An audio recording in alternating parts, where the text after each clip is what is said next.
एक बार की बात है, सम्राट का पुराना राजा मर गया। राजा बहुत ही बुद्धिमान और चालाक था, लेकिन एक दिन अचानक उसकी मौत आ गई। तो अब नए राजा की खोज करनी शुरू कर दी गई। साम्राज्य बहुत बड़ा था, इसलिए उसे संभालने के लिए एक बहुत ही बुद्धिमान, चालाक और दूर की सोच विचार रखने वाला राजा का होना भी बहुत आवश्यकता था। पूरे राज्य में सबसे तेज दिमाग वाला और तेज सोचने वाले व्यक्ति की खोज करनी शुरू कर दी गई। इसके लिए पूरे राज्य में तरह तरह के परीक्षाओं का आयोजित की गई और पूरे राज्य भर से समझदार व्यक्ति को छांटा गया और आगे चलकर और भी कठिनाई परीक्षा ली गई और अंत में केवल 4 व्यक्ति को राजधानी में लेकर आया गया ताकि सम्राट उनकी अंतिम परीक्षा ले सके। उन चारों को राजमहल के एक छोटे से घर में ठहरा दिया गया और सम्राट के द्वारा ये ऐलान किया गया कि कल इनकी अंतिम परीक्षा ली जाएगी और जो भी सबसे ज़्यादा तेज होगा उसे राज्य का राजा बना दिया जाएगा। लेकिन आश्चर्यजनक की बात तो ये थी कि रात होते होते पूरे राज्य राजधानी में ये बात फैल गई कि कल सम्राट कौन सी परीक्षा लेने वाला है। सारे मोहल्ले में इसकी चर्चा चलने लगी। सम्राट एक बहुत ही अजीबोगरीब परीक्षा लेना चाहता था।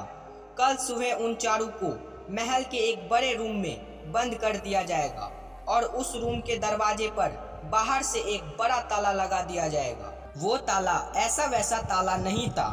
वो ताला को बनाने में कई कारीगरों ने मिलकर बनाया था, क्योंकि उस ताले पर चाबी नहीं लगती थी। ताले के ऊपर सिर्फ गणित के अक्षरों में अंक लिखा हुआ था और उन अंकों में एक पहेली छुपी हुई थी। जो भी उस पहेली को हल कर लेगा वो इस ताले को खोल सकता है। धीरे धीरे ये बात उन चारों व्यक्ति के पास पहुंच गया। कल उन चारों को एक बड़े से कमरे में बंद कर दिया जाएगा और बाहर से एक ताला लगा दिया जाएगा जिसकी चाबी नहीं है। बस उस ताले के ऊपर कुछ गणित के अंक लिखे हुए हैं जिनमें एक पहेली छुपी हुई है। चारों में से जो भी उस ताले को खोलकर दरवाजे के बाहर आ जाएगा उसे ही इस राज्य का वजीर बना दिया जाएगा।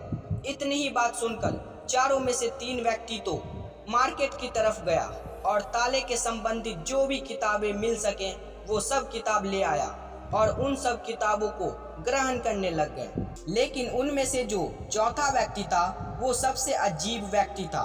वो ना तो बाजार की तरफ गया और ना ही कोई किताब पढ़ा और रात होते ही वो चादर ओढ़कर सो गया। बाकी तीनों व्यक्ति ने सोचा कि ये शायद डर कर सो गया और तीनों व्यक्ति रात भर जागकर किताबें पढ़ने लगा। जब सुबह हुई तो चौथा व्यक्ति सोकर उठा और उन चारों को सम्राट के पास बुलाया गया। वहां उन्हें पता चला कि ये जो अफवाह फैली थी ये सच है। उन चारों को एक बड़े से रूम में बंद कर दिया जाएगा और उसके बाहर एक ताला लगा दिया जाएगा जिसके ऊपर कुछ गणित के अंक लिखे थे। सम्राट ने बोला, तुम चारों में से जो भी इस ताले को खोलकर सबसे पहले मेरे पास आएगा उसे ही मैं अपना राजा बना लूँगा। मैं तुम चारों का बाहर इंतजार कर रहा हूँ। इतना बोलकर सम्राट वहाँ से चल पड़े। वो 3 व्यक्ति जो देर रात तक किताबें पढ़ रहा था वो तीनों अपने कपड़े में किताब को छिपाकर ले आया था। दरवाजा बंद होते ही वो तीनों व्यक्ति अपने किताब को बाहर निकालकर पढ़ने लगे और ताले के हल को निकालना शुरू कर दिए। लेकिन जो वो चौथा व्यक्ति था उसने कुछ नहीं किया। वो अपनी दोनों आंखें बंद करके कमरे के एक कोने में जाकर बैठ गया। उसे बैठा देखकर वो तीनों उसके पास गए और बोले, क्या हुआ, हार मान लिए? कुछ करो तभी तो कुछ हो पाएगा। इतना बोलकर वो तीनों हंसने लगे और अपनी किताबें पढ़ने लगे। इधर चौथा व्यक्ति का मन पूरी तरह से शांत था। वो व्यक्ति जरा भी चिंतित में नहीं था। वो व्यक्ति बैठा रहा, फिर अचानक उसे कुछ सूझा। वो उठकर तुरंत दरवाजे के पास गया और धीरे से उस दरवाजे को धक्का दे दिया और ये क्या हुआ, दरवाजा खुल गया। वो व्यक्ति कमरे से तुरंत बाहर चला गया। लेकिन वो तीनों व्यक्ति अपनी किताबें में ही डूबे हुए थे। उन्हें पता भी नहीं चला कि चौथा व्यक्ति दरवाजे के बाहर भी चला गया है। उन तीनों को पता तब चला जब सम्राट उस चौथा व्यक्ति को दरवाजे के अंदर लेकर आया और तीनों व्यक्ति को कहा, बंद करो अपनी किताबें। जिसे बाहर निकलना था वो तो कब का नहीं निकला। ये सब देखकर तीनों व्यक्ति हक्के बक्के रह गए और पूछा, तुम इस दरवाजे से बाहर कैसे निकले? इस पर सम्राट ने बोला, ताला तो लगाया ही नहीं गया था, क्योंकि बंद ताले को खोला जा सकता है, लेकिन जो ताला लगाया ही नहीं गया उसे कैसे खोल सकते हो? ये व्यक्ति तुम तीनों में से सबसे समझदार चंट व्यक्ति है, क्योंकि उसने समझदारी का पहला परिचय दिया।